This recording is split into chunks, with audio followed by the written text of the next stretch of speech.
ਤੁਸੀਂ ਸੁਣ ਰਹੇ ਹੋ Chawla news network Toronto CNN Toronto. Mintu ji हाजिर ने, ਆਪਾਂ ਉਹਨਾਂ ਨਾਲ ਗੱਲਬਾਤ ਕਰਦੇ। मिंटू जी स्वागत है, वेलकम जी आया नू। शुक्रिया जी, सारे सत श्री अकाल जी। की हाल चाल ठीक ठाक आ? हाँ जी। सोनू सूद ਦੇ ਮਾਮਲੇ ਦੇ ਵਿੱਚ ਇੱਕ ਵਾਰੀ ਫਿਰ ਤੋਂ ਉਹੀ ਗੱਲ ਹੋਈ, ਵਿਦੇਸ਼ੀ ਪੈਸੇ ਦਾ ਐਂਗਲ ਜਿਹੜਾ ਹੈ ਉਹ ਸਾਹਮਣੇ ਆਉਂਦੀਆਂ ਖਬਰਾਂ ਨੇ, ਕੀ ਕਹਿਣਾ ਚਾਹੋਗੇ? हाँ जी, हाँ जी, देखो कोई ऑफिशियली नहीं है, ना किसी एजेंसी ने हाले तक किया है, मैं स्पष्ट कर देवां, ना ही सोनू सूद ने कोई ये बारे पुष्टि की है। ਵੱਖ-ਵੱਖ ਏਜੰਸੀਆਂ ਜਿਹੜੀਆਂ ਨੇ, ਕਿਉਂਕਿ ਸਾਡੀ ਵੀ ਉੱਥੋਂ ਤੱਕ ਹੁਣ ਪਹੁੰਚ ਨਹੀਂ ਹੈ ਕਿ ਬੰਬੇ ਦੇ ਕਿਸੇ ਘਰ ਦੇ ਵਿੱਚੋਂ ਕਿ ਅਸੀਂ ਸੂਚਨਾ ਇਕੱਠੀ ਕਰ ਲਈਏ। ਤਾਂ ਇਹ ਮਤਲਬ ਕਿ ਜਿਸ ਤਰ੍ਹਾਂ ਦੇ ਮੀਡੀਆ ਹਵਾਲੇ ਆ ਉਹ ਆਪਾਂ ਕੋਟ ਕਰ ਦਈਏ ਕਿ ਆਦਤ ਨਹੀਂ ਹੈ ਕਿ ਆਪਾਂ ਕਿਸੇ ਨੂੰ ਦੁਬਿਧਾ ਚ ਪਾਈਏ, ਕਿਸੇ ਦਾ ਨਫਾ ਨੁਕਸਾਨ ਹੋਵੇ। ਤਾਂ ਖੈਰ ਇਹ ਜਿਹੜੀ ਖਬਰ ਆ ਰਹੀ ਹੈ ਉਹ ਕਾਫੀ ਏਜੰਸੀਆਂ ਨੇ ਮਤਲਬ ਕਿ ਅੱਗੇ ਕੀਤੀ ਹੈ ਤੇ ਕਾਫੀ ਨਿਊਜ਼ ਆਊਟਲੈਟ ਇਹਨੂੰ ਕਵਰ ਕਰਦੇ ਪਏ ਆ ਕਿ ਦਰਅਸਲ विदेशी लैन देन का मसला है, मतलब कि विदेशी लैन देन का। पर विदेशी लैन देन का मसला हो तो मेरे ख्याल से ईडी आ जाता है, ईडी आ जाता है, इन्वॉल्व हो जाता है। तो इसका मतलब है कि इन्वेस्टमेंट का ही मसला है। जे तो 2 नंबर का लैन देन हो दैन ईडी इन्वॉल्व होता मामले नॉलेज हो सकता है। IT इन्वॉल्व है, इसका मतलब है कि हो सकता है कि ये इन्वेस्टमेंट हो गई। ये हम मेरा अंदाजा है, खैर देखो गल यह है कि जे तो हूँ अपने को क्योंकि लिमिटेड सूचनावां ने और ज्यादा कह लीए कि क्या से ज्यादा वो आपका पॉइंट ऑफ व्यू नहीं रखना चाहिए मामले, पर कुछ चीज़ा पिछे जाके थोड़िया जिहा जोड़िया जा सकदियां जिहड़ियां ऑन रिकॉर्ड ने। एक अखबार के दफ्तरां ते छापेमारी हुई सी पिछे जे, उन्होंने वैसे कल काफी बड़ा चित्र भी छापिया होया सीगा प्रधान सेवक का, उन्होंने प्रधानमंत्री श्री लिखा होया सीगा पिछे। तो चलो मतलब कि कुछ इन्ना किते हो जाता बाद छापे छुपे पई है। तो जब वो छापे पै सीगे तो ठीक उस वेले एक मैं रिपोर्ट पढ़ी सी, एक मीडिया आउटलैट ने ये गल कही सी कि इन्हां दी मतलब कि वो अखबार है जिहड़ा नैशनल अखबार है पंजाब दे विच भी उन्हां दा आउंदा है, ते उन्हां दी एक कंपनी सीगी डीबी कॉर्प शायद इस तरह करके सी। वो जिहड़ी कंपनी सीगी 2015 तक मतलब कि 2010 तो बनती है, 2015 तक उहदे च इन्वेस्टमेंट आउंदी है। बाद दे विच RBI ने रोक ला दी, RBI ने रिजर्व बैंक ऑफ इंडिया ने उन्हें रोक ला दी। तो ठीक उस टाइम मतलब कि 2015 सिंगापुर की एक कंपनी जी लखा शेयर वो खरीद लैंदी है। होया की है कि फिर जदों ये कोविड आया, सोनू सूद मतलब कि सुर्खियां च आया, ठीक उस वे एक इन्हां दी भी कंपनी होनी चाहिए यार। मैं कल भी दसिया सी शायद कि इन्हां दा अपना प्रोडक्शन हाउस भी है, इन्हां दी जिहड़ी वाइफ है सोनू सूद जी दी वो भी बिजनेस वूमन कह सकते हैं आपां, वो भी कारोबार दे विच शामिल है। सो इन्हां दी जिहड़ी वो कंपनी है, जिहड़ी कंपनी ने उस कंपनी दे कह लो कि धड़ाधड़ शेयर खरीद लए उस टाइम, इसे कंपनी ने इन्वेस्ट किया। अच्छा, समझ दे विच आ रहा। तो ये लिंक इन्ना कुछ जुड़दा है कि इन्वेस्टमेंट देखो जिहड़े जां कुछ कंपनियां इन्वेस्टमेंट करदियां ने बाहरों, जां खास तौर पर 2 नंबर का जिहड़ा इन्वेस्टमेंट है वो 2 मुल्कां चों आउंदा इंडिया च। एक तो हैगा मॉरिशस ते दूसरा हैगा सिंगापुर, क्योंकि इधरों खोलिया इधरली इन्वेस्टमेंट भी खोलिया, शैल कंपनियां या होर वगैरह वगैरह जिहड़ा भी बाईपास है वो इधरों ही किया जाता है। सो इस करके ये मामला जिहड़ा मैं कल भी कहा सीगा कि सोनू सूद वधिया काम कीता, साडा ते मोगे दा मुंडा सी हुण ते चलो साडी उम्र दा ही है, भरा आ साडा। इस बंदे ने जिन्ना स्ट्रगल किया लाइफ दे विच अपनी निजी जिंदगी वो भी एक बहुत मोटिवेशनल कहानी है। इस तरीके एक मुंडा रिजैक्ट हो गया बॉलीवुड के विचों, नकार दिता गया कि क्या यार तेरी ना वजह ना कदा कुछ नहीं भजा निकल जाए। तो उथों बंबे चो मोगे नहीं आया, मुड़ के परां नूं निकल गया। रा समुद्र च नहीं डिग्या, छाल नहीं मारी उन्हें निराश होकर, जिवें असीं कोई डर निराश होकर आत्म हत्या की सोचते हैं। वो उत्थों जहाज फड़ के साउथ दे विच गया। साउथ दे विच जाके उस बंदे ने डायलॉग डिलीवरी शानदार बनाने वास्ते मतलब उधर की भाषा नहीं सी आउंदी, पर फिर भी उस बंदे ने उथों दी भाषावां दे विच डायलॉग बोलने सीखे ना। कितना मेहनत का कम है यार। जदों उत्थे फिर अपने आप को साबित किया कि बॉलीवुड ने सीटी मार के बुलाउणों हट गया कि आ जा भाई वापस आओ, हुण तेरी जरूरत है। इनू कहते जिद, कुछ करन दी जिद, इनू हुंदा नाकाम पाउणा। तां वापस आया, उस बंदे ने अपना स्ट्रगल किया, उहदे ते सारा कुछ है। तां कहण दा मतलब कि एक पासे उहदे काम ने, दूसरे पासे ਉਹਦੀ ਪ੍ਰੇਜ਼ ਆ ਜਿੰਨੀ ਹੋਈ ਆ, UN ਨੇ ਅਵਾਰਡ ਤੱਕ ਦਿੱਤਾ, ਸਾਡੇ ਵਰਗਿਆਂ ਨੇ ਸਲਾਹਤ ਤੱਕ ਕੀਤੀ ਆ। ਪਰ ਦੂਸਰੇ ਪਾਸੇ ਜੇ ਏਜੰਸੀਆਂ ਕਿਸੇ ਮਾਮਲੇ 'ਚ ਇਹੋ ਜਿਹੇ ਬੰਦੇ ਦੇ ਖਿਲਾਫ ਕਾਰਵਾਈ ਕਰਦੀਆਂ ਤਾਂ ਮੇਰੇ ਖਿਆਲ ਦੇ ਨਾਲ ਕੱਚਾ ਕੰਮ ਨਹੀਂ ਹੋਏਗਾ ਜੀ, ਕਿਉਂਕਿ ਉਹਨਾਂ ਨੂੰ ਪਤਾ ਕਿ ਜੇ ਬੈਕਫਾਇਰ ਹੋ ਗਿਆ ਸੈਂਟਰ ਸਰਕਾਰ ਬੁਰੀ ਫਸ ਜਾਏਗੀ। तो इस करके हाल की घड़ी ये एंगल सामने आ रहा है, पर जिवें मैं कह रहा कि हाले भी हमें थोड़ा इंतजार करना पड़ेगा चिट्ठियां साफ होने बाद। सो दोस्तों, सोनू सूद ने जो कोविड-19 ਦੇ ਵਿੱਚ जिस तरीके ਦੇ ਨਾਲ ਇਹ ਵੀ ਖਬਰਾਂ ਸਨ ਕਿ ਆਪਣਾ ਘਰ ਵੀ ਵੇਚ ਦਿੱਤਾ, ਆਪਣਾ ਫਲਾਂ ਵੇਚ ਦੇਵਾਂਗਾ, ਉਹ ਕਰਾਂਗਾ, ਆ ਕਰਾਂਗਾ, ਹੈ ਨਾ, ਉਹ ਸਾਰੀਆਂ ਆਪਾਂ ਖਬਰਾਂ ਸੁਰਖੀਆਂ ਲਾ ਕੇ, ਜਿਵੇਂ ਤੁਸੀਂ ਸੁਣਿਆ ਕਿ ਮਿੰਟੂ ਜੀ ਦੱਸ ਰਹੇ ਨੇ, ਇਹਨਾਂ ਨਾਲ ਵੀ ਗੱਲਬਾਤ ਹੁੰਦੀ ਸੀ। ਅਸੀਂ ਸਾਰੇ ਪ੍ਰਭਾਵਿਤ ਸਾਂ ਇਸ ਨੌਜਵਾਨ ਦੀ ਕੰਮ ਤੋਂ, ਪਰਿਵਾਰ ਤੋਂ, ਉਹਦੀ ਦੇਣ ਤੋਂ। ਜਦੋਂ ਫੋਟੋ ਛਪਦੀ ਸੀ ਅਸੀਂ ਖੁਸ਼ ਹੁੰਦੇ ਸਾਂ ਕਿ ਯਾਰ ਇਹ ਪੰਜਾਬ ਦਾ ਮੁੰਡਾ, ਇਹਨੇ ਬਹੁਤ ਵਧੀਆ ਕੰਮ ਕੀਤਾ, ਇਹਨੇ ਪੰਜਾਬ ਦੀ ਉਸ ਜਿਹੜਾ ਕਲਚਰ ਹੈ ਉਸ ਨੂੰ ਬਰਕਰਾਰ ਰੱਖਿਆ ਹੈ ਕਿ ਜਿਸ ਧਰਤੀ ਬਾਰੇ ਕਿਹਾ ਜਾਂਦਾ ਕਿ ਬੰਬੇ ਜਾ ਕੇ ਲੋਕ ਉੱਥੇ ਆਪਣਿਆਂ ਨੂੰ ਵੀ ਨਹੀਂ ਪਛਾਣਦੇ, ਹੈ ਨਾ, ਭੁੱਲ ਜਾਂਦੇ ਨੇ।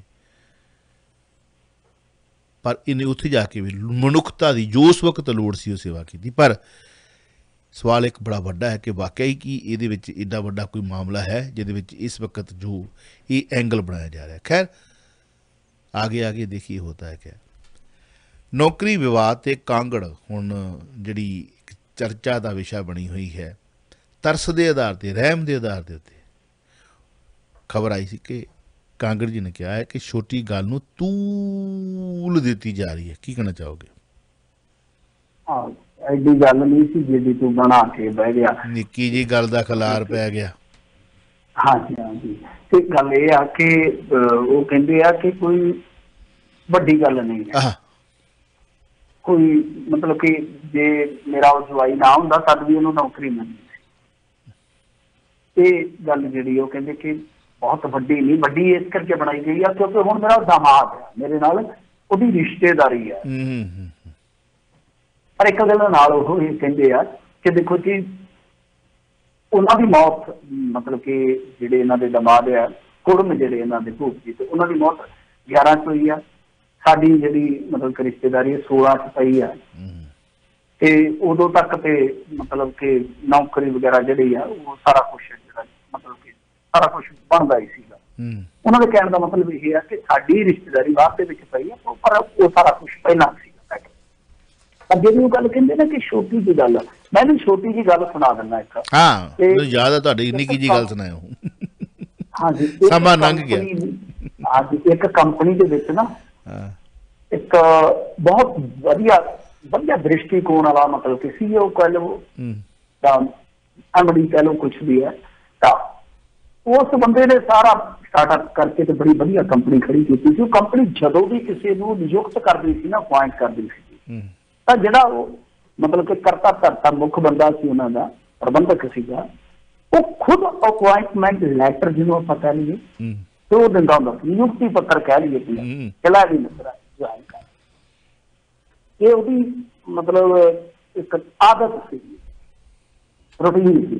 ये नहीं है कि जिहड़ा बंदा रख लिया इंटरव्यू तो बाद लै कर जा, वो आप नियुक्ति पत्र दिंदा सी। कहंदे कि एक बारी बड़ा एक इंटैलीजेंट बंदा जिहड़ा आया, चलो इंटरव्यू वगैरह जो हुई उस तो बाद रख लिया गया कि लै मैं तेरा जॉब से भी जाने तो नियुक्ति पत्र साहब तुहानूं दे देंगे। कहते कि दोपहर का वेला से बुलाया गया उन्हें क्या जा रही है। जो दोनों पहुंचे मुकर्रर जगह से, तय जगह से, ਉਹਨੇ ਸੂਪ ਆਰਡਰ ਕੀਤਾ ਸਾਹਿਬ ਨੇ ਕਿ ਸੂਪ ਲੈ ਕੇ ਆਓਗੇ। ਅੱਛਾ। ਜਦੋਂ ਸੂਪ ਲਿਆਂਦਾ ਗਿਆ ਤੇ ਉਹ ਸੂਪ ਦੇ ਵਿੱਚ ਜਿਹੜਾ ਲੂਣ ਮਿਰਚ ਜਿਹਾ ਪਾਉਂਦੇ ਹੁੰਦੇ ਨਾ ਨਾਲ, ਉਹ ਵੀ ਆਂਦਾ। ਅੱਛਾ, ਉਹ ਬੈਠੇ ਤੇ ਬੈਠਿਆ ਚਲੋ ਸੂਪ ਖਤਮ ਹੋ ਗਿਆ। ਨਿਯੁਕਤੀ ਪੱਤਰ ਨਹੀਂ ਦਿੱਤਾ। ਜਦੋਂ ਨਿਯੁਕਤੀ ਪੱਤਰ ਨਾ ਦਿੱਤਾ, ਸਾਰੀ ਮੈਨੇਜਮੈਂਟ ਦੇ ਵਿੱਚ ਗੱਲ ਚਲੇ ਗਈ। ਉਹਨੇ ਵੀ ਬਾਹਰ ਆ ਕੇ ਕਿਹਾ ਕਿ ਯਾਰ ਤੁਹਾਡਾ ਸਾਹਿਬ ਚੰਗਾ, ਤੇ ਮੈਨੂੰ ਸੂਪ ਦਾ ਕੋਲਾ ਜਿਹਾ ਤੇ ਆ ਕੇ ਤੇ ਵਾਪਸ ਘੱਲ ਦਿੱਤਾ। ਉਹਨੇ ਪੁੱਠਾ ਮੋੜਤਾ। ਕੀ ਚੱਕਰ ਹੈ? ਤੇ ਜਿਹੜਾ ਮਤਲਬ ਕਿ ਉਹਨਾਂ ਤੋਂ ਥੱਲੇ ਸੀ ਜਾਂ ਮੈਨੇਜਰ ਕਹਿ ਲਓ, ਉਹ ਗਿਆ। ਉਹਨੇ ਸਾਹਿਬ ਇਹ ਕੀ ਗੱਲ ਆ, ਇਹ ਕੀ ਚੱਕਰ ਆ ਕਿ ਤੁਸੀਂ ਉਹਨੂੰ ਨਿਯੁਕਤੀ ਪੱਤਰ ਨਹੀਂ ਦਿੱਤਾ, ਵਿਚਾਰੇ ਨੂੰ ਸੂਪ ਪਿਆ ਕੇ ਫਿੱਕਾ ਥੋੜਾ ਜਿਹਾ ਭੇਜ ਦਿਖਾ ਦੇ। ਉਹਨੇ ਆਖਿਆ ਗੱਲ ਇਹ ਆ ਮੈਨੇਜਰ ਸਾਹਿਬ ਕਿ ਸੂਪ ਉਹਨੇ ਟੇਸਟ ਨਹੀਂ ਕੀਤਾ, ਪਰ ਉਹਦੇ ਚ ਲੂਣ ਪਹਿਲਾਂ ਹੀ ਪਾ ਲਿਆ। ਇਹ ਗੱਲ ਹੁਣ ਛੋਟੀ ਹੈ। ਉਹ ਕਹਿੰਦਾ ਕਿ ਸੂਪ ਉਹਨੇ ਟੇਸਟ ਕੀਤੇ ਬਿਨਾ ਹੀ ਲੂਣ ਪਾ ਲਿਆ। ਇਹਦਾ ਮਤਲਬ ਆ ਕਿ ਉਹ ਬੰਦਾ ਅੰਦਾਜ਼ੇ ਸੇ फैसले ਲੈ ਸਕਦਾ ਹੈ। मतलब कि फैसले वो अंदाजे ਨਾਲ ਹੀ ਲੈ ਸਕਦਾ ਹੈ। तो मैनेजर ने आखिया नहीं सर ये तो यार गल छोटी यार, मैं तू भी चल रहा निकल। अच्छा चल निकल। ये तेरे वास्ते ये गल छोटी है ना कि ये बंदा बिना धोखे तो बिना पड़ताले तो फैसला ले सकता है। तो फिर तू भी इतने जेड़ा वकालत करदा तू भी कंपनी का हिस्सा नहीं बन के रह सकता। क्या बात। गल छोटी गल जी, छोटिया छोटिया गल्लां चों वड्डी गल निकलदी है। गल ये आ कि देखो नियम की कहते, कायदा की कहता, कायदा ये कहता है कि जदों भी तुसी तरस आधारित नौकरी लाई है, क्योंकि मंत्री साहब से कल तरस आधारित नौकरी की व्याख्या ही नहीं करके गए ने। कहते तरस आधारित नौकरी क्या ही नहीं जा सकता, क्या नहीं जा सकता। हुण इहनूं होर की कहोगे तुसीं, भीख च मिली या बाद च मिली नौकरी, की कहोगे तुसीं? आप ही उहनूं व्याख्या दे दो। खैर अच्छा हुंदा की है नियम जिहड़ा, क्योंकि इहदे विच एक चीज नोट करियो कि हरेक स्टेट दे अपने अपने नियम ने जी जी जिहड़ी तरस आधारित नौकरी आ। तां साडा जिहड़ा पंजाब दा नियम है वो की कहंदा है, वो ये कहंदा कि 1 साल दे विच तुहानूं अप्लाई करना पवेगा। हाँ वही हाँ जी बिल्कुल बिल्कुल बिल्कुल। 11 को 1 साल 12 बन गया। दूजी चीज है कि खास कारण या विशेष कारण है तो सरकार तुहानूं वध तो वध मैक्सिमम 5 साल की छूट दे जी। 12 तो 5 17, पर सरकारी 17 च बनी ना, रिश्तेदारी वो 16 च बनी ना। नियम जिहड़ा सीगा वो हुण तुसीं कुचल दिता, उन्होंने मिध दिता। क्यों? क्योंकि अमरिंदर सिंह नूं यही है कि कांगड़ मेरे नाल खड़ा रहे, विरोधी ग्रुप बोलेगा नहीं, क्योंकि उन्होंने उम्मीद है कि शायद कांगड़ साडे नाल खड़ा हो जाए। तुहाडा दा लग गया, तुहाडा लग गया दा विच विचाले। सो गल छोटी नहीं, गल वड्डी आ कि नियमां नूं ताक ते रखिया गया। और दूजा ग्राउंड जिहड़ा फाइनैंशियली ग्राउंड हुंदा है किसी भी मामले दे विच, इकनॉमिकली किन्ना बंदा कोई वीक या किन्ना कोई बंदा साउंड आ, वो चीज तुसी ताक ते रख दी, क्योंकि तुहाडा दामाद करोड़पति है। बिल्कुल। पर नौकरी उन्होंने तरस आधार पर दी जा रही है। जे मान लो इकनॉमिकली तुसी इस कानून नूं देखना ही नहीं है, फिर तरस आधार वाक्या ही उसकी व्याख्या बदलने की जरूरत है। बिल्कुल वाकई।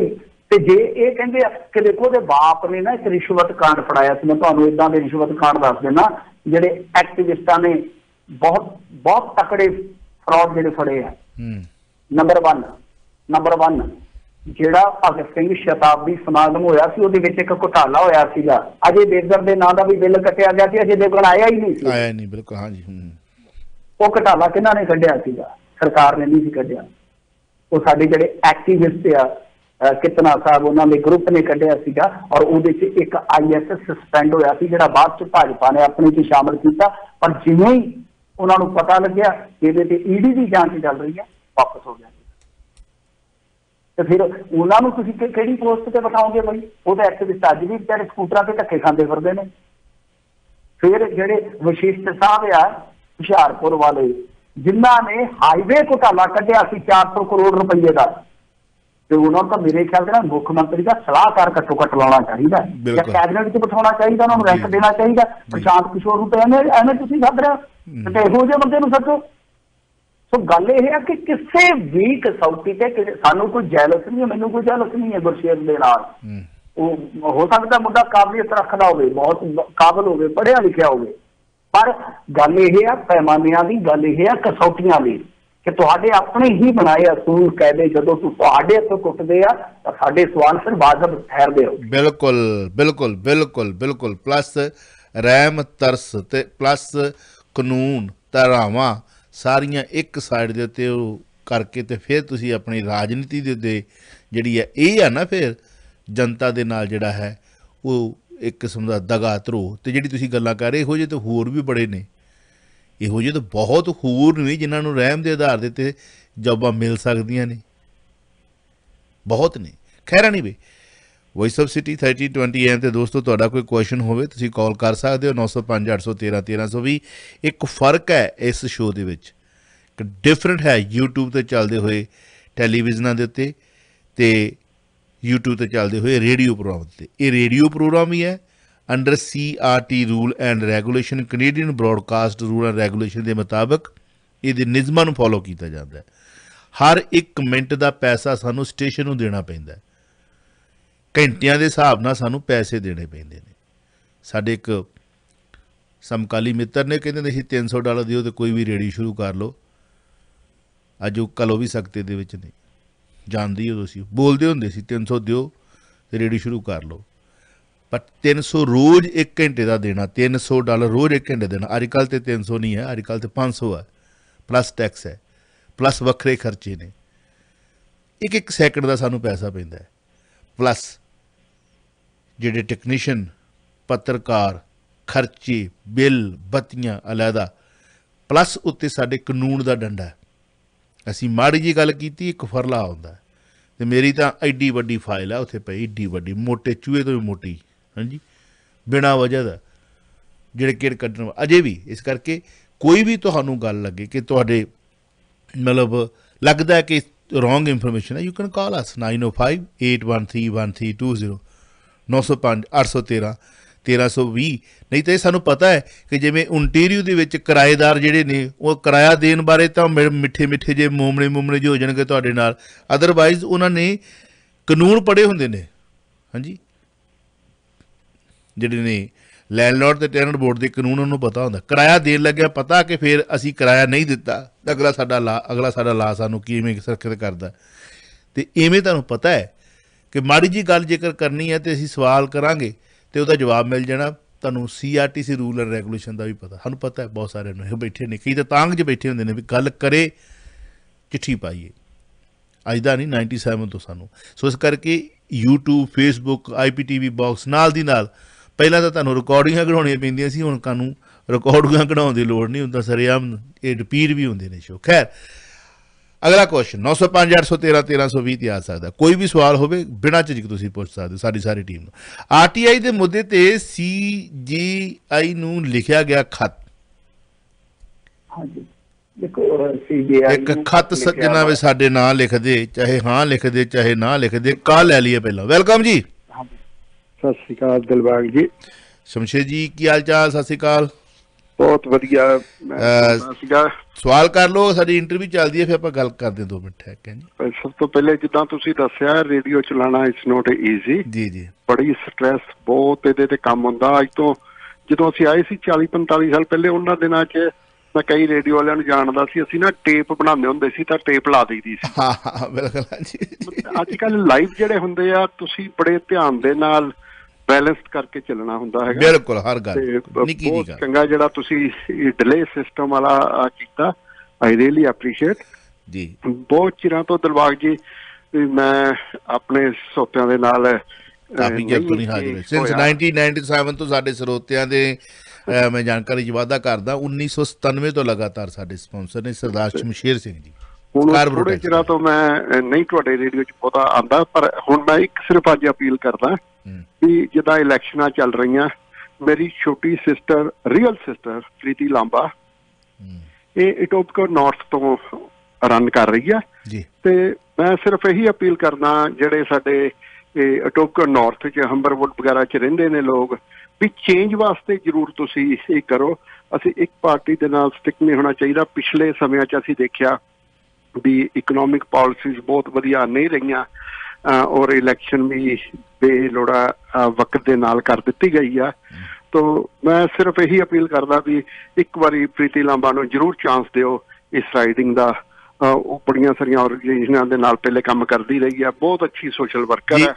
ਸਰਦਾਰ ਸ਼ਮਸ਼ੇਰ ਸਿੰਘ ਜੀ 2-4 ਸਵਾਲ ਤਾਂ ਬਣਦੇ ਸੀ, ਪਰੰਤੂ ਹੁਣ ਕਿਉਂਕਿ ਲੌਂਗ ਡਿਸਟੈਂਸ 'ਤੇ ਅਸੀਂ ਇੰਟਰਵਿਊ ਕਰ ਰਹੇ ਹਾਂ ਅੰਤਰਰਾਸ਼ਟਰੀ ਮੁੱਦਿਆਂ ਦੇ ਉੱਤੇ, ਜੇ ਤੁਸੀਂ 2 ਮਿੰਟ ਹੋਲਡ ਰੱਖ ਲਓ, 2-3 ਮਿੰਟ ਸਾਡੇ ਹੋਰ ਨੇ, 1-2 ਕੁਐਸਚਨ ਬਾਕੀ ਨੇ ਜਿਹੜੇ ਸੀ ਕਰਨੇ ਨੇ, ਫਿਰ ਤੁਹਾਡਾ ਮੈਂ ਜ਼ਰੂਰ ਗੱਲ ਕਰਾਂਗਾ ਤੁਹਾਡੇ ਪਰਿਵਾਰ ਬਾਰੇ। ਜਿਵੇਂ ਮੈਂ ਪਹਿਲਾਂ ਵੀ ਦੱਸ ਚੁੱਕਾ ਕਿ ਪ੍ਰੀਤੀ ਲਾਂਬਾ ਜੀ ਸਰਦਾਰ ਸ਼ਮਸ਼ੇਰ ਸਿੰਘ ਹੁਣਾਂ ਜੀ ਦੇ ਬਹੁਤ ਹੀ ਸਤਿਕਾਰਯੋਗ ਭੈਣ ਜੀ ਨੇ, ਪੁਰਾਣੇ ਸਮੇਂ ਦੇ ਆਏ ਹੋਏ ਨੇ। ਬਹੁਤ ਸਾਰੇ ਜਿਹੜੇ ਰਿਫਿਊਜੀਜ਼ ਨੇ ਉਹਨਾਂ ਦੀ ਹੈਲਪ ਤੁਸੀਂ ਅਕਸਰ ਘੰਟਿਆਂ ਬੱਧੀ ਤਾਂ ਆਪਾਂ ਗੱਲਬਾਤ ਕਰਦੇ ਰਹੇ ਨੇ, ਤੁਸੀਂ ਦੱਸਦੇ ਰਹੇ ਕਿ ਆਹ ਹੋਇਆ ਕਮਿਊਨਿਟੀ 'ਚ ਆਹ ਹੋਇਆ, ਸਾਡੇ ਨਾਲੋਂ ਕਿਤੇ ਪਹਿਲਾਂ ਦੇ ਤੁਸੀਂ ਆਏ ਹੋਏ ਹੋ। ਔਰ ਜ਼ਰੂਰ ਮੈਂ ਤੁਹਾਡੇ ਨਾਲ ਗੱਲਬਾਤ ਕਰਾਂਗਾ, ਜਾਣਨਾ ਚਾਹਾਂਗਾ, ਪਰੰਤੂ ਇਸ ਵਕਤ ਕਿਉਂਕਿ ਜਿਹੜੇ ਸਾਰੇ ਨੇ ਮਤਲਬ ਹੁਣ ਤੁਸੀਂ ਮੈਨੂੰ ਪਤਾ ਹੈ ਕਿ ਤੁਸੀਂ ਮੇਰੀ ਬੈਕਬੋਨ ਹੋ, ਸਪਾਂਸਰ ਹੋ। 1997 ਤੋਂ ਲਗਾਤਾਰ ਮੈਨੂੰ ਕਦੀ ਮੁੜਨਾ ਨਹੀਂ ਪਿਆ, ਗੱਲਾਂ ਬਾਤਾਂ ਦੇ ਨਾਲ ਫੰਡਿੰਗ ਵੀ ਮਿਲਦੀ ਹੈ, ਪਰ ਇਸ ਬੈਲੈਂਸ ਰੱਖਣ ਵਾਸਤੇ ਮੈਨੂੰ 2 ਮਿੰਟ ਦੇ ਦਿਓ, ਫਿਰ ਆਪਾਂ ਗੱਲ ਕਰਦੇ ਹਾਂ, ਠੀਕ ਹੈ ਜੀ? ਡੈਫੀਨੇਟਲੀ। ਸੋ ਨਾਈਸ ਹੋ ਜੀ, ਥੈਂਕ ਯੂ, ਲਵ ਯੂ। ਔਰ ਭਾਵਨਾਵਾਂ ਦੀ ਕਦਰ ਕਰ ਲਈ ਤੁਹਾਡਾ ਧੰਨਵਾਦ, ਤੁਸੀਂ ਸਮਝਦੇ ਹੋ। ਸੋ ਨਾਈਸ ਹੋ, ਥੈਂਕ ਯੂ ਜੀ। ਇਹ ਸਾਨੂੰ ਸੁਝਾਵਾਂ ਵੀ ਦਿੰਦੇ ਹੁੰਦੇ ਨੇ, ਔਰ ਦੇਖ ਲਓ ਕਿ ਪਹਿਲੀ ਵਾਰੀ ਆਏ ਨੇ ਔਰ ਕੈਨੇਡਾ ਦੇ ਵਿੱਚ ਐਜ ਏ ਮੈਂਬਰ ਪਾਰਲੀਮੈਂਟ ਉਹਨਾਂ ਦੇ ਭੈਣ ਜੀ ਪ੍ਰੀਤੀ ਲਾਂਬਾ ਜੀ ਹਰ ਮੁੱਦੇ ਦੇ ਉੱਤੇ ਬੜੀ ਮਤਲਬ ਕਈਆਂ ਨੂੰ ਇਹ ਗੱਲਾਂ ਪਤਾ ਹੀ ਨਹੀਂ ਹੁੰਦੀਆਂ ਕਿ ਇਹੋ ਜਿਹੇ ਕੰਮ ਜਿਹੜੇ ਹੁੰਦੇ ਨੇ ਉਹ ਕਰਵਾ ਵੀ ਜਾਂਦੇ ਨੇ। ਮਤਲਬ ਮੇਰੀ ਕੋਸ਼ਿਸ਼ ਸੀ ਉਹਨਾਂ ਨਾਲ ਗੱਲਬਾਤ ਕਰਨ ਦੀ, ਪਰੰਤੂ ਉਹ ਬਿਜ਼ੀ ਰਹੇ, ਨਹੀਂ ਹੋ ਸਕੀ। ਪਰੰਤੂ ਸ਼ਮਸ਼ੇਰ ਜੀ ਨਾਲ ਕਰਾਂਗੇ ਅਗਲੇ ਹਿੱਸੇ 'ਚ ਗੱਲਬਾਤ। ਕਿਸੇ ਹੋਰ ਨੇ ਕਿਸੇ ਕੈਂਡੀਡੇਟ ਬਾਰੇ ਬੋਲਣਾ ਹੋਵੇ ਤਾਂ ਮੋਸਟ ਵੈਲਕਮ ਹੈ। ਨੰਬਰ ਸਾਨੂੰ ਬੋਲਣਾ ਪੈਣਾ 905 813 1320 4167167794। ਹਾਂਜੀ ਮਿੰਟੂ ਜੀ, ਸੌਰੀ ਵਿੱਚ ਇੰਟਰਪਟ ਹੋ ਗਈ ਆਪਣੀ ਗੱਲਬਾਤ। RTI ਦੇ ਮੁੱਦੇ 'ਤੇ ਚੱਲ ਰਹੀ ਸੀ, CGI ਨੂੰ ਲਿਖਿਆ ਗਿਆ ਖੱਤ, ਕਿਉਂਕਿ ਰੈਂਡਮਲੀ ਕਾਲ ਆਈ ਸੀ, ਮੈਂ ਸੋਚਿਆ ਕਿ ਕਾਲ ਪਹਿਲਾਂ ਵੇਟ ਕਿਉਂ ਕਰਾਉਣਾ, ਆਪਾਂ ਲੈ ਲਈਏ। ਹਾਂਜੀ ਪਲੀਜ਼ ਗੋ ਹੈਡ। ਹਾਂਜੀ, RTI ਦਾ ਜਿਹੜਾ ਮਸਲਾ ਹੈ ਉਹਦੇ ਸੰਦਰਭ ਦੇ ਵਿੱਚ ਦੇਖੋ ਇੱਕ ਖੱਤ ਲਿਖਿਆ ਗਿਆ 15 ਜਿਹੜੇ ਵਰਤਮਾਨ ਤੇ ਰਿਟਾਇਰਡ ਸੂਚਨਾ ਕਮਿਸ਼ਨਰ ਹੈ ਉਹਨਾਂ ਵੱਲੋਂ ਸ਼ਾਇਦ ਲਿਖਿਆ ਗਿਆ। ਤਾਂ ਉਹਦੇ 'ਚ ਉਹਨਾਂ ਨੇ ਲਿਖਿਆ ਕਿ ਜਿਹੜੇ ਦੇਸ਼ ਦੇ ਹਾਈ ਕੋਰਟ ਆ ਤਾਂ ਉਹ ਕੀ ਹੈ ਕਿ RTI ਦੇ ਤਹਿਤ ਜਿਹੜੇ ਵੀ ਹੁਕਮ ਪਾਸ ਕੀਤੇ ਜਾਂਦੇ ਆ ਤੇ ਉਹਨਾਂ ਤੇ ਰਿਟ ਖੇਤਰ ਅਧਿਕਾਰ ਹੈ ਜਿਹੜਾ ਉਹਦੇ ਮਤਲਬ ਕਿ ਗਲਤ ਵਰਤੋਂ ਕਰਦਿਆਂ ਸਟੇ ਕਰ ਦਿੱਤਾ ਜਾ ਰਿਹਾ ਹੈ। ਮਤਲਬ ਕਿ ਉਹਨਾਂ ਨੇ ਇੱਕ ਸਮੱਸਿਆ ਲਿਖੀ ਹੈ, ਮੈਂ ਥੋੜਾ ਜਿਹਾ ਸੰਖੇਪ ਦੇ ਵਿੱਚ ਦੱਸ ਦੇਣਾ ਤੁਹਾਨੂੰ, ਥੋੜਾ ਜਿਹਾ ਸਮਝਾ ਕੇ ਕਿ RTI ਹਮੇਸ਼ਾ ਇੱਕ ਹਥਿਆਰ ਹੈ ਐਕਟਿਵਿਜ਼ਮ ਦਾ ਜਾਂ ਸੱਚਾਈ ਜਾਣਨ ਦਾ। ਪੱਤਰਕਾਰੀ ਦੇ ਵਿੱਚ ਬੜੀ ਅਹਿਮੀਅਤ ਆ, ਬਹੁਤ ਅਹਿਮੀਅਤ ਹੈ। ਮੈਂ ਜਿਵੇਂ ਅੱਗੇ ਦੱਸ ਕੇ ਹਟਿਆ ਕਿ ਉਹ ਘੁਟਾਲਾ ਸ਼ਾਇਦ ਕਦੇ ਨਾ ਨਿਕਲਦਾ ਭਗਤ ਸਿੰਘ ਜੀ ਦੀ ਸ਼ਤਾਬਦੀ ਦਾ ਜੇਕਰ RTI ਨਾ ਹੁੰਦੀ। ਤਾਂ ਹੁਣ ਹੋਇਆ ਕੀ ਹੈ ਕਿ RTI ਦੇ ਮਾਮਲੇ ਦੇ ਵਿੱਚ ਪਿਛਲੇ ਕੁਝ ਸਾਲਾਂ ਤੋਂ ਕੁਝ ਖੇਡਾਂ ਖੇਡੀਆਂ ਜਾ ਰਹੀਆਂ। ਇੱਕ ਤਾਂ ਇਹ ਹੈ ਕਿ ਸਾਡੀਆਂ ਇੱਥੇ ਬਹੁਤ ਸਾਰੀਆਂ ਜਿਹੜੀਆਂ ਕਮਿਸ਼ਨਰਾਂ ਵਗੈਰਾ ਦੀਆਂ ਪੋਸਟਾਂ ਨੇ, ਇਸ ਤਰ੍ਹਾਂ ਦਾ ਇੱਕ ਫਾਰਮੈਟ ਹੁੰਦਾ ਇਹਨਾਂ ਦਾ ਕਿ ਜਿੱਦਾਂ ਕੌਮੀ ਪੱਧਰ ਤੇ ਸੂਚਨਾ ਕਮਿਸ਼ਨ ਹੈ, ਇੱਕ ਸਟੇਟ ਪੱਧਰ ਤੇ ਸੂਚਨਾ ਕਮਿਸ਼ਨ ਆ, ਇੱਕ ਇੱਥੇ ਕਮਿਸ਼ਨਰ ਹੁੰਦਾ, ਤੇ ਮਤਲਬ ਕਿ ਟੀਮ ਬਣੀ ਹੁੰਦੀ ਹੈ। ਇਸ ਤਰ੍ਹਾਂ ਜਿਵੇਂ ਇਲੈਕਸ਼ਨ ਕਮਿਸ਼ਨ ਹੁੰਦਾ ਇਸੇ ਤਰ੍ਹਾਂ ਦੀ ਤਕਰੀਬਨ ਰਿਫਾਰਮਿੰਗ ਇਸੇ ਤਰੀਕੇ ਨਾਲ ਕੀਤੀ ਗਈ ਆ। ਕਿ ਮੰਨ ਲਓ ਅਸੀਂ ਕੋਈ ਸੂਚਨਾ ਮੰਗਦੇ ਹਾਂ, ਫਰਜ਼ ਕਰੋ ਮੈਂ DC ਤੋਂ ਸੂਚਨਾ ਮੰਗੀ ਹੈ, DC ਮੈਨੂੰ ਕੋਈ ਸੂਚਨਾ ਨਹੀਂ ਦੇ ਰਿਹਾ ਮੇਰੇ ਇਲਾਕੇ ਦੀ, ਤਦ ਕੀ ਹੈ ਕਿ ਮੈਂ ਸੂਚਨਾ ਕਮਿਸ਼ਨਰ ਦੇ ਕੋਲ ਸ਼ਿਕਾਇਤ ਕਰੂੰਗਾ ਕਿ ਜੇ ਸੂਚਨਾ ਕਮਿਸ਼ਨਰ ਹੈ ਹੀ ਨਹੀਂ ਉਹਦੇ ਸਟੇਟ ਦੇ ਵਿੱਚ ਮੈਂ ਕਿੱਥੇ ਜਾਊਂਗਾ। ਜੇ ਇੱਥੇ ਨਹੀਂ ਹੈ ਤਾਂ ਫਿਰ ਮੈਨੂੰ ਜਾਣਾ ਪਏਗਾ ਕੌਮੀ ਸੂਚਨਾ ਕਮਿਸ਼ਨ ਕੋਲ। ਤਾਂ ਹੋ ਕੀ ਰਿਹਾ ਕਿ ਕੁਛ RTI ਦੇ ਜਿਹੜੇ ਜਵਾਬ ਨਹੀਂ ਦਿੱਤੇ ਜਾ ਰਹੇ, ਸ਼ਾਇਦ ਦੇਣੇ ਬਣਦੇ ਹੋਣਗੇ, ਤਾਂ ਉਹ ਕੀ ਆ ਕਿ ਜਦੋਂ ਇਸ ਤਰ੍ਹਾਂ ਪਾਸ ਕਰ ਦਿੱਤੇ ਜਾਂਦੇ ਹੁਕਮ ਕਿ ਹਾਂ ਭਾਈ ਇਹਨਾਂ ਨੂੰ ਜਾਣਕਾਰੀ ਦਿਓ, ਸਟੇਟ ਦੇ ਸੂਚਨਾ ਕਮਿਸ਼ਨ ਨੇ ਕਹਿ ਦਿੱਤਾ ਕਿ ਹਾਂ ਭਾਈ ਦਿਓ, ਜਾਣਕਾਰੀ ਦੇਣੀ ਬਣਦੀ ਹੈ, ਤਾਂ ਕੀ ਹੈ ਕਿ ਕੋਰਟ ਦੇ ਥਰੂ ਸਟੇ ਲਿਆ ਜਾਂਦਾ ਜਿਹੜਾ ਉਹ ਕਹਿੰਦੇ ਆ ਕਿ ਸੰਵਿਧਾਨਕ ਤੌਰ ਤੇ ਬਣਦਾ ਨਹੀਂ ਹੈ, ਕਿਉਂਕਿ RTI ਜਿਹੜੀ ਆ ਉਹ ਅਲੱਗ ਇੱਕ ਐਕਟ ਆ।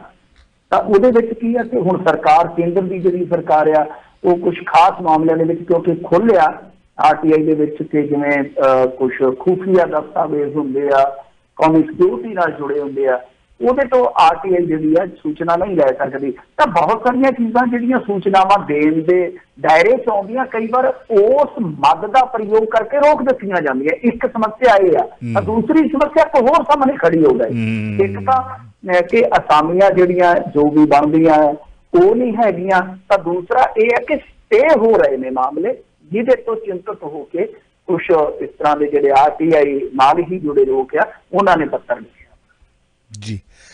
ਬੇਅਦਬੀ ਮਾਮਲਾ ਇੱਕ ਵਾਰੀ ਫਿਰ ਤੋਂ ਗਰਮਾਇਆ ਹੋਇਆ, ਪਤਾ ਲੱਗਾ ਕਿ ਵਾਪਸ ਬੁਲਾਈ ਜਾ ਰਹੀ ਹੈ ਕਮੇਟੀ।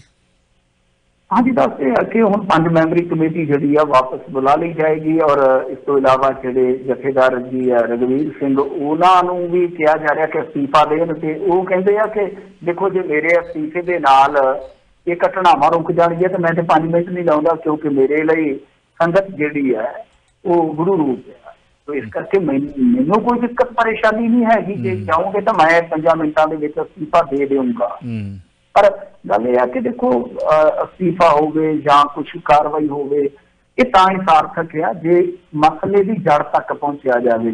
ਬਹਰਹਾਲ ਪੁਲਿਸ ਵੀ ਕੁਛ ਨਹੀਂ ਦੱਸ ਰਹੀ ਕਿ ਕੀ ਸਾਰੀ ਕਹਾਣੀ ਆ, ਕੀ ਇਹਦੇ ਮਗਰ ਦਿਮਾਗ ਲੱਗਿਆ, ਕੀ ਸਾਜ਼ਿਸ਼ ਹੈ, ਕੱਖ ਵੀ ਨਹੀਂ ਹੈ।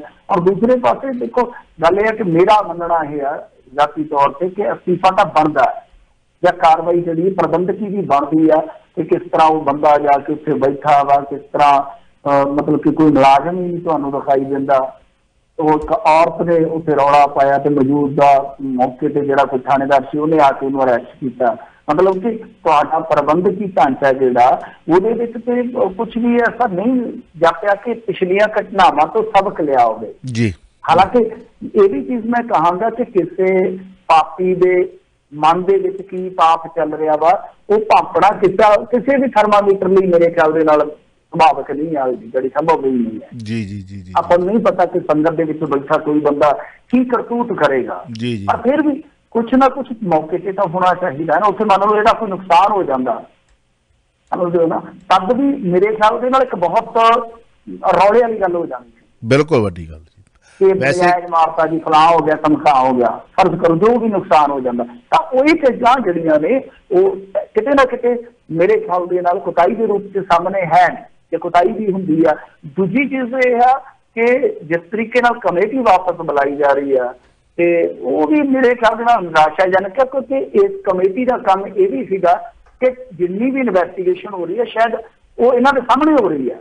ਇਹ ਇੱਕ ਮਹੱਤਵਪੂਰਨ ਗੱਲ ਹੈ, ਕਿਉਂਕਿ ਇਹਨਾਂ ਦੇ ਇੱਕ ਮੈਂਬਰ ਨਹੀਂ, ਕਮੇਟੀ ਦੇ ਇੱਕ ਮੈਂਬਰ ਨਹੀਂ ਸਭ ਤੋਂ ਪਹਿਲਾਂ ਕਹਿ ਲਓ ਕਿ ਸੂਚਨਾ ਦਿੱਤੀ ਸੀਗੀ ਸਭ ਨੂੰ ਕਿ ਤਾਰ ਜਿਹੜੀ ਆ ਉਹ ਪ੍ਰੇਮੀ ਨਾਲ ਜੁੜਦੀ ਹੈ, ਬੰਦਾ ਜਿਹੜਾ ਪ੍ਰੇਮੀ ਹੈ ਜਾਂ ਡੇਰੇ ਨਾਲ ਪਿਛੋਕੜ ਰੱਖਣ ਵਾਲਾ ਹੈ। ਕਮੇਟੀ ਦਾ ਵਾਪਸ ਆਉਣਾ ਇਹ ਵੀ ਮਾਯੂਸ ਕਰਨ ਵਾਲੀ ਗੱਲ ਹੈ। ਬਿਲਕੁਲ ਕੁਛ ਨਹੀਂ ਹੋਣਾ ਮਿੰਟੂ ਜੀ ਬਸ 4 ਦਿਨ ਦੀਆਂ ਖਬਰਾਂ ਤੁਸੀਂ ਅਸੀਂ ਸਾਂਝੀਆਂ ਕਰ ਲਈਆਂ। ਤੁਹਾਡੀਆਂ ਭਾਵਨਾਵਾਂ ਵੀ ਦੁਖੀਆਂ, ਗੁਰੂ ਗ੍ਰੰਥ ਸਾਹਿਬ ਜੀ ਨੂੰ ਮੰਨਣ ਵਾਲਿਆਂ ਦੀਆਂ ਭਾਵਨਾਵਾਂ, ਚਾਹੇ ਉਹ ਹਿੰਦੂ ਭਾਈਚਾਰੇ 'ਚੋਂ ਨੇ, ਸਿੱਖ ਭਾਈਚਾਰੇ 'ਚੋਂ ਨੇ, ਚਾਹੇ ਉਹ ਕਿਸੇ ਵੀ ਤਰੀਕੇ ਨਾਲ, ਚਾਹੇ ਉਹ ਅੰਗਰੇਜ਼ ਤੋਂ ਸਿੱਖ ਬਣਿਆ, ਉਹ ਇਹ ਤਾਂ ਹੈ ਨਹੀਂ ਕਿ ਸਾਡੀ ਭਾਸ਼ਾ 'ਚ ਹੀ ਖਬਰਾਂ ਛਪਦੀਆਂ ਨੇ। ਹਰ ਇੱਕ ਭਾਸ਼ਾ ਦੇ ਵਿੱਚ, ਹਰ ਇੱਕ ਦੇਸ਼ ਦੇ ਵਿੱਚ ਖਬਰਾਂ ਜਿਹੜੀਆਂ ਨੇ ਇਹ ਛਪਦੀਆਂ ਨੇ, ਚਾਹੇ ਕੋਈ ਮੰਨੇ ਚਾਹੇ ਨਾ ਮੰਨੇ। ਮੈਂ ਉਹ ਗੱਲ ਕਰਨਾ ਚਾਹੁੰਦਾ 92 ਦੇ ਵਿੱਚ ਜਦੋਂ ਅਸੀਂ ਇੱਥੇ ਆਏ ਸੀ ਨਾ, ਸਾਡੇ ਤਿੱਥ ਤਿਉਹਾਰ ਜਿਹੜੇ ਸੀਗੇ, ਕਿਤੇ ਅਸੀਂ ਵੇਖਣਾ ਮੇਨ ਸਟ੍ਰੀਮ ਮੀਡੀਆ ਟੈਲੀਵਿਜ਼ਨ ਦੇਖਣਾ, ਵੀਕਐਂਡ ਦੇ TV ਆਉਂਦੇ ਹੁੰਦੇ ਸੀਗੇ, ਕੋਈ ਸਾਡੀ ਖਬਰ ਨਹੀਂ ਸੀ ਹੁੰਦੀ। ਹਾਂ ਇੱਕ ਪਲੇਗ ਵਾਲੀ ਖਬਰ ਜ਼ਰੂਰ ਉਹਨੇ ਸੁਣਾਈ ਸੀ, ਇਹ ਇੰਡੀਆ ਦੂਰ ਖਲੋਤਾ, ਕੋਈ ਖਬਰ ਨਹੀਂ। ਹੁਣ ਇੰਡੀਆ ਦੇ ਵਿੱਚ ਕੋਈ ਇਹੋ ਜਿਹੀ ਵੱਡੀ ਘਟਨਾ ਹੁੰਦੀ ਹੈ ਨਾ, ਸਾਡਾ ਇੱਥੋਂ ਦਾ ਮੇਨ ਸਟ੍ਰੀਮ ਮੀਡੀਆ, ਅਖਬਾਰਾਂ, ਰੇਡੀਓ, ਟੈਲੀਵਿਜ਼ਨ ਉਹ ਕਵਰ ਕਰਦਾ। ਅਤੇ ਇਕੱਲਾ ਕੈਨੇਡਾ ਟੋਰਾਂਟੋ ਦੇ ਵਿੱਚ ਨਹੀਂ ਆ, ਹਰ ਦੇਸ਼ ਦੇ ਵਿੱਚ ਅੱਜ ਕੱਲ੍ਹ ਜਿਹੜਾ ਮੀਡੀਆ ਨਾ ਉਹ ਖਬਰ ਸੁਣਾਉਣਾ ਚਾਹੁੰਦਾ ਕਿ ਉੱਥੇ ਕੀ ਹੋਇਆ, ਅਤੇ ਸਾਡੇ ਵਾਸਤੇ ਸ਼ਰਮਸਾਰ ਬੜੀ ਤਰਾਸਦੀ ਹੈ। ਇਹਦਾ ਕਸੂਰਵਾਰ ਹੋਰ ਕੋਈ ਨਹੀਂ ਹੈ, ਇਹਦਾ ਕਸੂਰਵਾਰ ਅਸੀਂ ਖੁਦ ਹਾਂ, ਆਪ ਹਾਂ।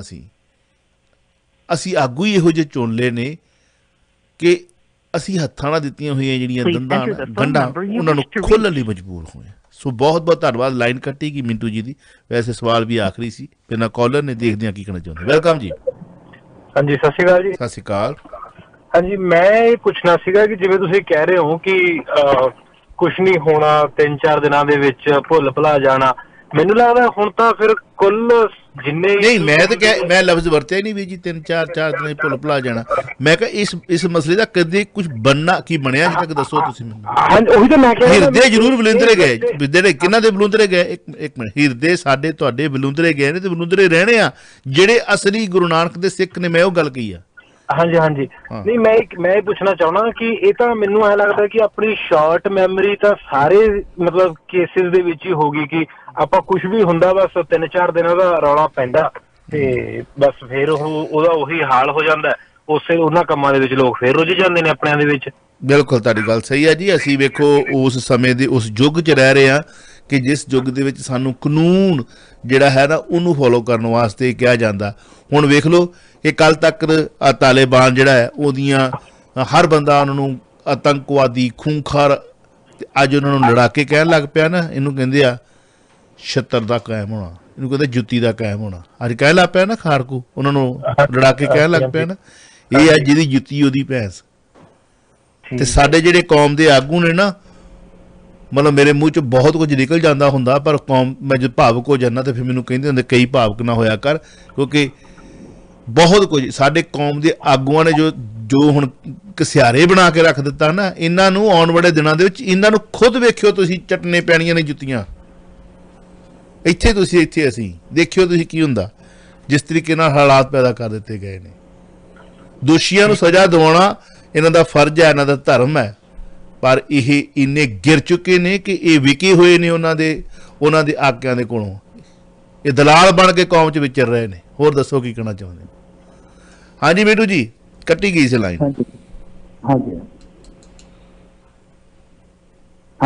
ਮੈਨੂੰ ਤੁਹਾਡੀ ਗੱਲਬਾਤ ਦਾ ਪਤਾ ਨਹੀਂ ਉਹੀ ਗੱਲ ਤੁਸੀਂ ਆਪਣੀ ਤੁਹਾਡੀ ਗੱਲ ਵਿੱਚ ਰੁਕ ਗਈ ਸੀਗੀ ਵੀ ਜਿਹੜੀ ਨਹੀਂ ਮੈਂ ਤੇ ਉਹੀ ਕਹਿ ਰਿਹਾ ਸੀ ਦੇਖੋ ਗੱਲ ਇਹ ਆ ਕਿ ਪੁਲਿਸ ਨੂੰ ਚਾਹੀਦਾ ਪੁਲਿਸ ਸਾਫ਼ ਕਰੇ ਚਲੋ ਇਹਨਾਂ ਨੇ ਜੋ ਕਰਨਾ ਸੋ ਕਰਨਾ ਹੈ ਇਹਨਾਂ ਦਾ ਕੰਮ ਹੈ ਹੁਣ ਦੇਖੋ ਕਿੰਨੀ ਤੀਖਣਤਾ ਦੇ ਨਾਲ ਕਿੰਨੀ ਤੀਬਰਤਾ ਦੇ ਨਾਲ ਜਥੇਦਾਰ ਜੀ ਵੀ ਡੇਰੇ ਦੇ ਉਲਟ ਬੋਲ ਰਹੇ ਨੇ ਸਰਸੇ ਦੇ ਕੇ ਪਾਬੰਦ ਕਰ ਦਿੱਤਾ ਜਾਵੇ ਔਰ ਸਾਰੀ ਕਹਾਣੀ ਜਿਹੜੀ ਹੈ ਉਹ ਇਸੇ ਤਰ੍ਹਾਂ ਹੀ ਬੁਣੀ ਜਾ ਰਹੀ ਹੈ ਕਿ ਜਿੱਦਾਂ ਦਿਖਾਉਣ ਦਾ ਯਤਨ ਕੀਤਾ ਜਾ ਰਿਹਾ ਹੋਵੇ ਕਿ ਦੇਖੋ ਉਸ ਟਾਈਮ ਵੀ ਅਨਕੰਟਰੋਲਡ ਸੀ ਕੰਮ ਜਦੋਂ ਅਕਾਲੀ ਸੱਤਾ 'ਚ ਸੀ ਤੇ ਅੱਜ ਵੀ ਉਹ ਇਸੇ ਤਰ੍ਹਾਂ ਹੀ ਕਰਦੇ ਆ ਮਤਲਬ ਕਿ ਸਾਡਾ ਕੁਝ ਨਹੀਂ ਹੈ ਮੈਸੇਜ ਇਹ ਦੇਣ ਦਾ ਯਤਨ ਕੀਤਾ ਜਾ ਰਿਹਾ ਹੈ ਕਿ ਸਾਡਾ ਇਹਦੇ 'ਚ ਕੁਝ ਨਹੀਂ ਪੁਲਿਸ ਪ੍ਰਬੰਧ ਜਾਣੇ ਜਾਂ ਬਿਲਕੁਲ ਮੈਸੇਜ ਬਹੁਤ ਵਧੀਆ ਪਕੜਿਆ ਤੁਸੀਂ ਗੱਲ ਨੂੰ ਸਹੀ ਗੱਲ ਵੇਖੋ ਜੇ ਉਹਦੀ ਨੇਕ ਮਟਰਾਂ ਵਾਲੇ ਦਾ ਜਵਾਈ ਨਾਲ ਮਤਲਬ ਲਿੰਕ ਜਿਹਾ ਜੋੜਿਆ ਜਾਂਦਾ ਉਹਦੀ ਇੱਕ ਫੋਟੋ ਆਈ ਆਪਣੀ ਧਰਮ ਪਤਨੀ ਦੇ ਨਾਲ ਬੈਠੀ ਕਹਿੰਦੇ ਬਹੁਤ ਵੈਲ ਐਜੂਕੇਟਡ ਆ ਹੋਊਗੀ ਪਰ ਸਾਹਮਣੇ ਉਹਨਾਂ ਦਾ ਜਿਹੜਾ ਇਸ਼ਟ ਜਿਹਨੂੰ ਉਹਨੂੰ ਮੰਨਦੇ ਉਹਦੀ ਫੋਟੋ ਉੱਥੇ ਕਿਉਂ ਨਹੀਂ ਤੂੰ ਉਹੋ ਜਿਹੀਆਂ